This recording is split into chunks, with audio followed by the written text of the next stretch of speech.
Arestado ang 5 Chinese national at isang Pilipino na sangkot umano sa pamamaril sa 2 Chinese sa Parañaque. Sinisikap ang kunin ng pahayag ng mga suspect na namaril umano dahil daw sa utang. May unang balita si Darlene Kai. Pumasok ang 4 na lalaki sa isang condominium unit sa Rojas Boulevard sa Parañaque. Maya-maya, 6 na silang lumabas mula sa isang kwarto. Ang isa, nakunang may isinukbit sa kanyang bewang. Sumakay sila sa elevator at umalis sa gusali.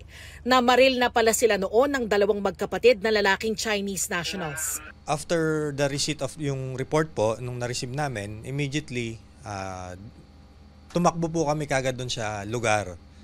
So, nag-coordinate kami doon sa security guard na nandun sa baba hanggang ginaid nila kami papunta doon sa room kung saan yung sinasabi na nagkaroon ng shooting incident. Pagpasok ng mga pulis sa unit, nakita nila ang 2 biktima na duguan at nakahandusay sa sahig. May tama po sila ng bala sa bandang baba ng lower part ng body nila. Isinugod sila sa ospital at stable na raw ang kanilang lagay. Sa tulong ng CCTV at intelligence information, nalaman ng Parañaque Police na 10 ang mga suspect, 2 Pilipino, 8 Chinese nationals. Meron po kami na-receive na report na yung isa sa mga suspects, actually 2 dun sa mga suspects dun sa shooting incident is nandoon nakatira sa kabilang tower lang. Matapos yun, sunod-sunod na ang nangyaring pagdakip sa ibang suspects. Isang Pilipinong tumatayong bodyguard daw ng grupo ang inaresto sa kanyang bahay sa Parañaque. Sa loob ng isang hotel room na ito sa Pasay City, inaresto naman ang 2 Chinese nationals.